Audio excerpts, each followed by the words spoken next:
day. Yeah, I'm tired of shit, and the coffee ain't hit yet, damn, ain't that great. I don't wanna go to work, cause my boss is a jerk, and I'm not even that paid. I need a change in my...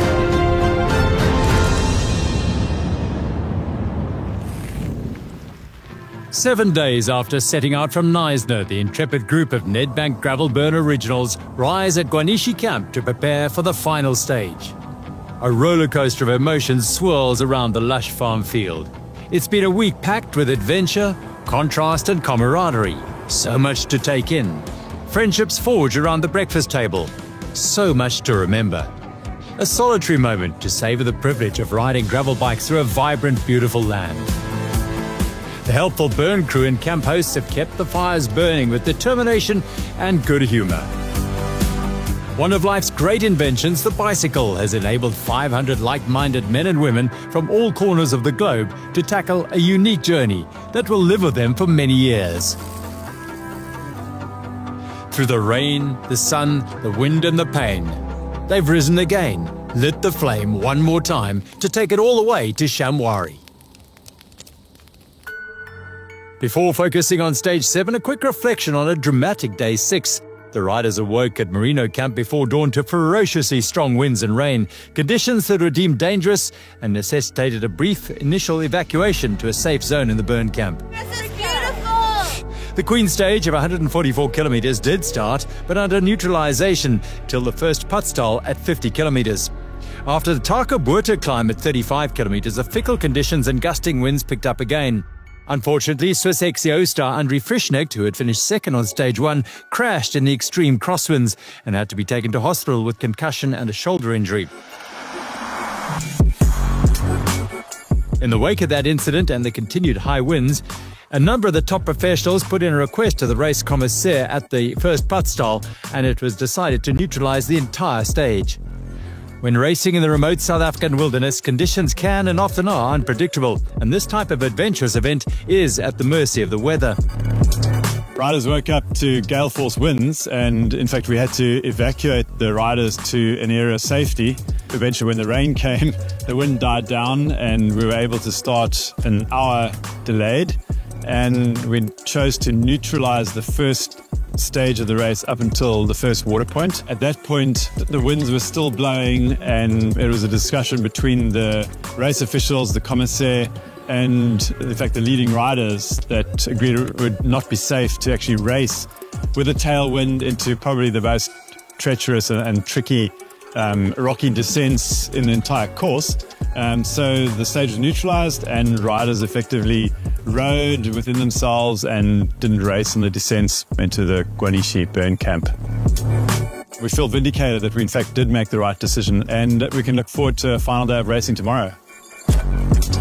Once the decision was made, the riders continued on the route to the finish at the next burn camp, covering close on 95 kilometers through the remaining section of the Karoo and Bushveld and on to the Guanishi camp, arriving tired but relieved to complete the stage that, even without racing, lived up to its billing as the Queen stage. It had the complete package of rugged, dramatic landscapes, rough terrain and 4 seasons in one day. It's never easy to neutralize a stage, but in this instance, it was certainly the right decision. The men's GC is so tight, 33 seconds is all that separates Matt Beers and Simon Pellaud, and things could change below them, just 5 minutes separating Hugo Dreschu in third from Travis Stedman in sixth. It's going to be a thrilling race to Shamwari. Ashley Moman-Passe appears poised to write her name into gravel racing folklore with a 4-minute and 20-second lead over Melissa Rollins. Eddie Preen is breathing down the American's neck, and she's motivated to become the first South African woman to win a stage. We have reached the final chapter of the inaugural Nedbank Gravel Burn as the route completes the transition from the forests of Neisner through the arid interior of the Karoo to the big game territory of Shamwari Private Game Reserve. 111 kilometers is no procession, especially with 6 days and 684 kilometers in the legs. Vissers Bluff is the early challenge. Thereafter, the jagged, sawtooth profile will ensure that every rider's bespoke finisher's medal is hard-earned and richly deserved as they arrive at Shamwari Private Game Reserve as true heroes of the first Nedbank Gravel Burn. Guanishi Burn Camp in the heart of the dairy farming region of the Fish River Valley was the departure point for Stage 7 of the Nedbank Gravel Burn. With the general classification in both the men's and women's races still wide open, there was an air of tension and excitement on the start line. Yeah, it's the final day, so I'm trying to get onto the podium. I'm only 30 seconds off the podium, and I think it should be an exciting stage. It's been a great adventure. It's been wild. Now we're going to be going into a game reserve, so hopefully we see some game as well. So yeah, really looking forward to today. Hi, I'm Charlie, sitting third on GC with Lucas Baum. He always go full gas on that stage. He will for sure. He did a nice strategy. So yeah, can't wait to see this. No, motivation is high for sure, but I'm also like conscious of what's possible to do and what can happen. And I know that I'm here undernumbered. Also, I'm alone, but have a full crew, full country behind him. So it's gonna be a tough one for me. But still, we are here. We've been fighting all week long, so we have to go until the last meter. But yeah, it's going to be a proper race regardless. 33 seconds is all it is between us, and yeah, I guess today, whether it's myself or Simone, it was a good battle. I mean, I'm going to play a conservative game. Unfortunately, I have kind of been riding with some stuff happening up here, like head cold, allergies. So today is about kind of playing it safe, conservatively, obviously following, and yeah, doing my best to be up there for the final. So I'm just hoping for a smooth ride, that luck's on my side, and yeah, I'd really love to bring this jersey home for South Africa.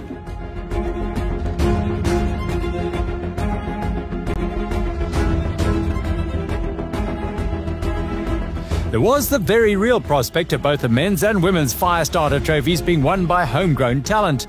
But 111 kilometres over unrelenting rough Eastern Cape bush terrain carries all manner of potential dangers that could scupper the hopes of any rider, leader or not. The stakes were high.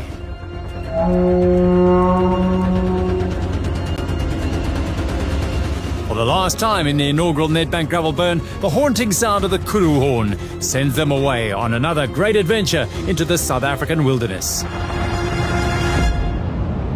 The men's elite peloton left the Guanishi Burn camp at a pace that suggested that they, like the cattle heading for the dairy, were keen to deliver on this final day. It was a day full of potential for big races, and this is one of them. Andreas Seewald, the German champion, bolting off the front on the gravel. Two more Germans then jumped to the front, Georg Egger and Lucas Baum of Oberliet Speed Company. All week long, they have been real animators and attacking riders. Hugo Dreschu, Tristan Nokia, Chad Hager and Andrew L'Esperance all in attendance.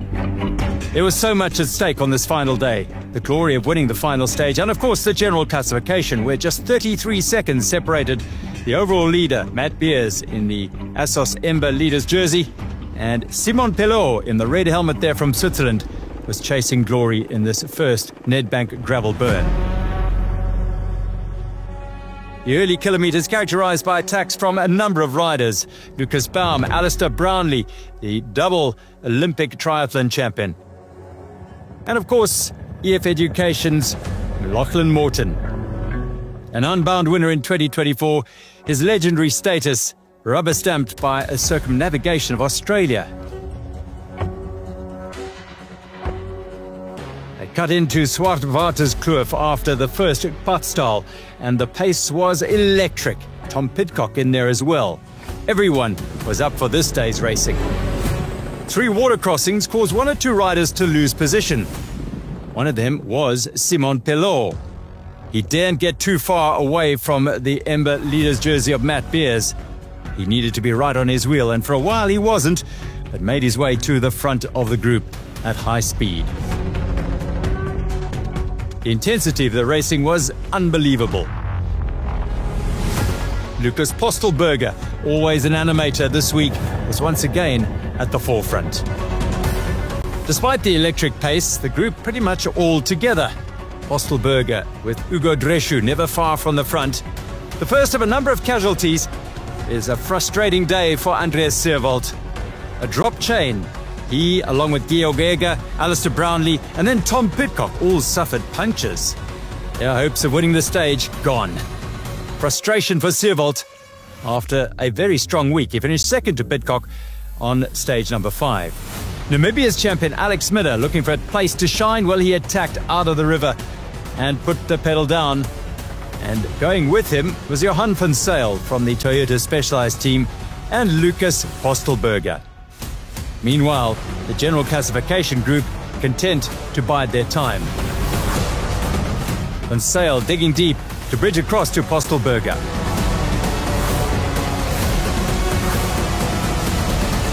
The Austrian champion super strong all week and got in the break with Alex Miller. Sadly, the Namibian couldn't hold the pace and it was just 2 and then 1 on the front as Postelberger got away as they left Alisdale.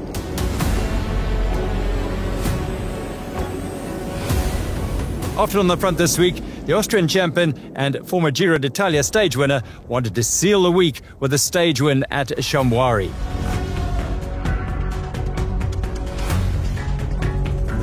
As they turned off the main road, it was the hunting pack led by the man in form and in the leader's jersey, Matt Beers. He dragged with him another 6 riders, but such was the pace from Beers, they started to fall off. Into Shamwari and Lucas Postelberger was hauled in.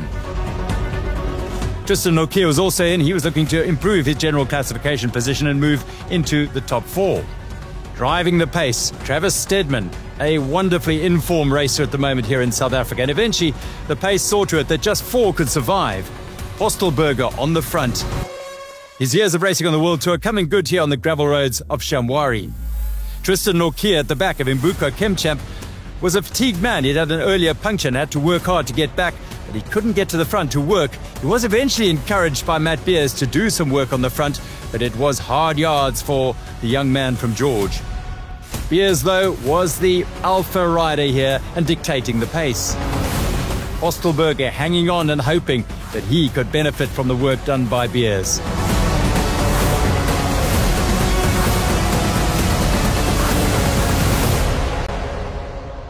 Back into the Shamwari private game reserve. It was just 10 kilometers to go, and one of these 4 would win the stage.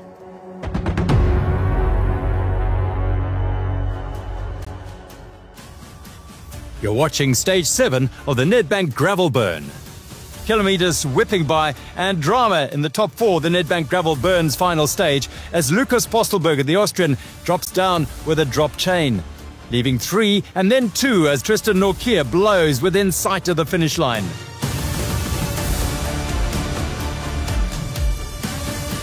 This allowed Matt Beers in the Ember Leaders jersey to usher his teammate and great ally throughout the week, Travis Steadman, towards the finish line. It was Steadman who crossed the line, arms raised high, as winner of the final stage of the Nedbank Gravel Burn. The overall winner, of course, was Matt Beers. Steadman in 3 hours 14, 7 seconds ahead of Beers, Tristan Nokia taking 3rd ahead of Lucas Postelberger. The general classification battle was Simon Pellaud couldn't sustain it all the way through to the finish. He finishes 5 minutes and 26 seconds behind the first winner of the Nedbank Gravel Burn, Matt Beers.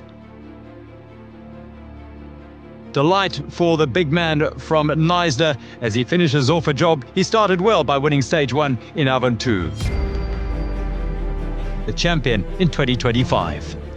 See the inaugural Nedbank Gravel Burn. It lived up to its reputation. It's tough, it's rough. I'm glad the racing could be full gas today. It was a really nice route. This type of terrain is what really makes racing exciting, just like proper, fast rolling, tactical. And yeah, I'm glad I just had proper legs today.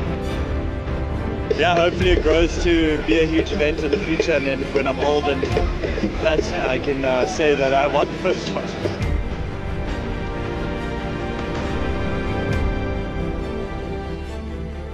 After 6 hard days of racing through the Eastern Cape and Western Cape, the elite women rolled away from the beautiful dairy farm and headed out for their final salvo. Neutral on the N10 it was. Chance to warm up the legs. On general classification, Axelle Dubau-Prevot 4 minutes and 20 seconds ahead of Melissa Rollins of the States. Haley Preen in third place, 6:21 back, just 2:21 behind Melissa Rollins. Lauren Stevens was just 30 seconds, the American champion, behind third place Haley Preen. Much for her to gain. Axelle Dubau-Prevot, 5th overall, 8:54 down for the former leader of the race. She won the first 2 and the 5th stage of the race, after conceding over 10 minutes on stage 4. Through the Zwartwaterskloof, a couple of river crossings, all the riders showing wonderful skill to get through, no problem at all.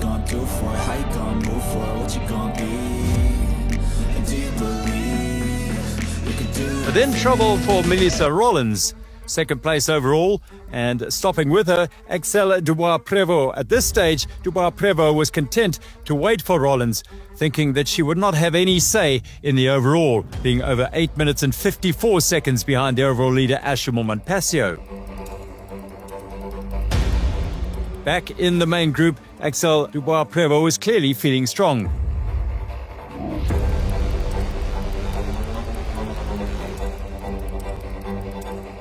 No luck for Canadian Hayley Smith. She had a nasty fall and a puncture.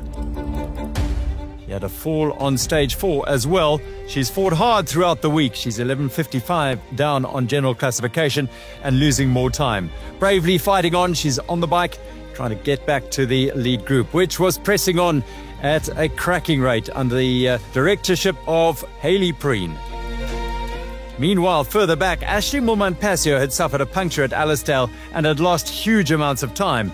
Her overall lead was under serious threat. Whether she knew it or not, Axelle Dubau-Prevot pressed on and really drove the pace. Rollins tried to stay with her, but such was her searing attack that only Lauren Stevens and eventually Haley Preen were able to hang with the French champion. The champion of Africa, the champion of France, and the champion of the United States battling it out on the final stage of the Nedbank Gravel Burn. Battling it out for places lower down the overall standings were Clara Koppenberg, Olivia Hottiger, and Theresa Rindler-Backel. This was positions 7, 8, and 9 on the general classification. But the fight for the overall lead on the stage was intensifying.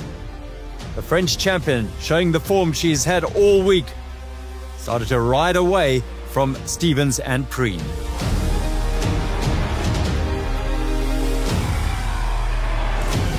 These two were fighting for third place on general classification. Stevens wanted to gain back 31 seconds, which would earn her a place on the podium. Preen desperate to hang on to that position, as on the road, the highest placed South African, because Dubau-Prevot was in distress further back.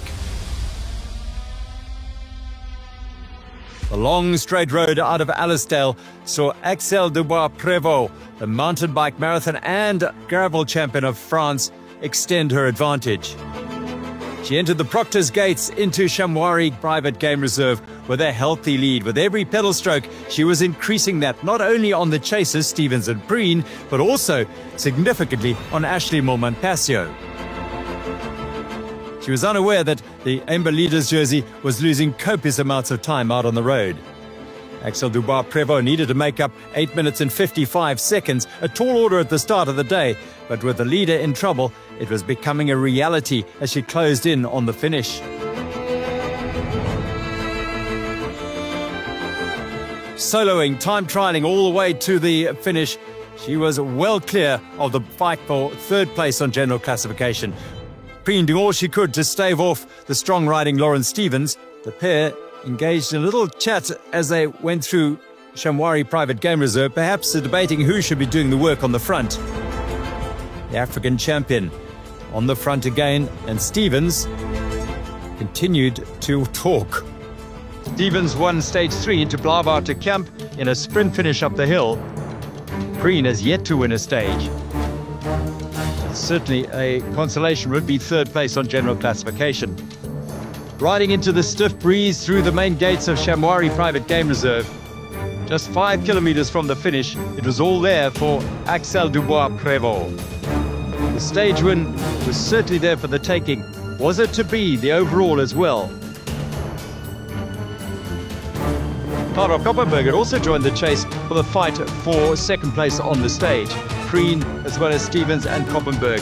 But they were a long way behind the Frenchwoman, who was on the final piece of champagne gravel on her way to glory at the finish. Preen, Stevens and Koppenberg. One of them would take second on the stage. One of them would be third on general classification.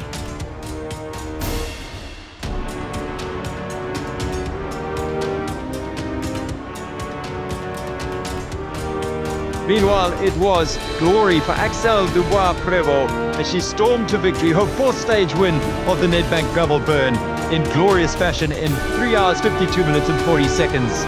Lauren Stevens would take second and Ailey Preen a second behind her for 3rd place, Koppenberg in 4th. Axelle Dubau-Prevot duly took the overall win by 2 minutes and 7 seconds from Rollins as Ashley Moore-Mantasio slipped down to 5th place, 10 minutes and 40 down. It was another chaotic day for everyone. I just went full gas from, I think, kilometer 70 to the finish line. I saw Hugo waiting for me. I thought I was out of this, you know. So it was an amazing feeling. Kept fighting. I thought, yeah, anything can happen. Yeah, I did it. Celebrations for all, but particularly for the overall winner, Axelle Dubau-Prevot. Tough day for the former leader, Ashley Moore-Mantasio.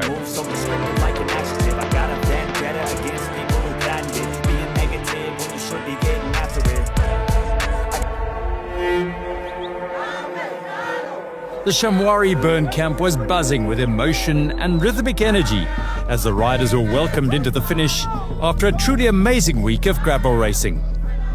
Yeah, it's been super good. I mean, smooth roads, fun riding. It was good fun. Stopped, looked at some giraffes and zebras. Yeah, it's been good fun. I've enjoyed it. I'm glad I came. It's only the 1st edition, and I really wanted to be part of it, and I'm proud of what I did, and I blew up today, but it's been a tough week.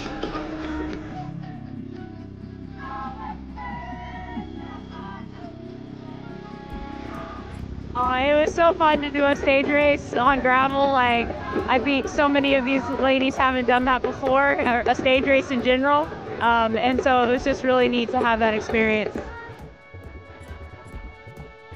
Today was amazing champagne gravel, but yeah, the last 6 stage was very tough, and I didn't expect this. So yeah, it's a race to remember. I will come back for sure.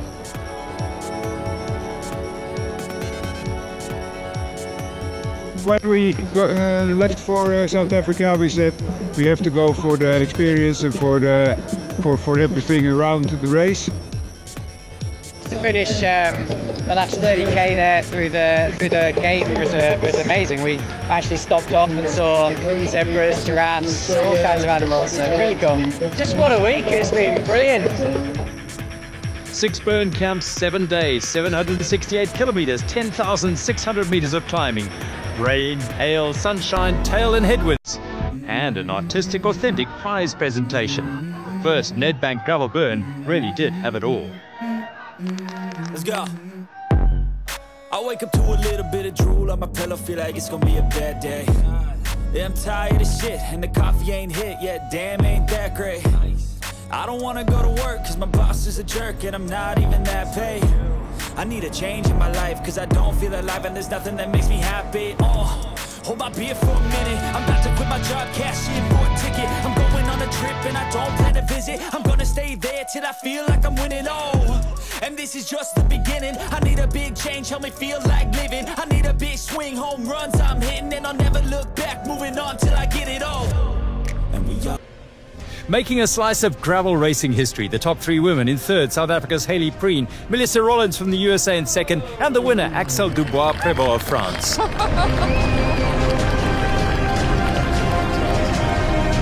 top three in the men's race, Hugo Drachou of France, Simon Pellaud of Switzerland, and taking the title, South Africa's Matt Beers takes home the unique handmade Fire Starters trophy.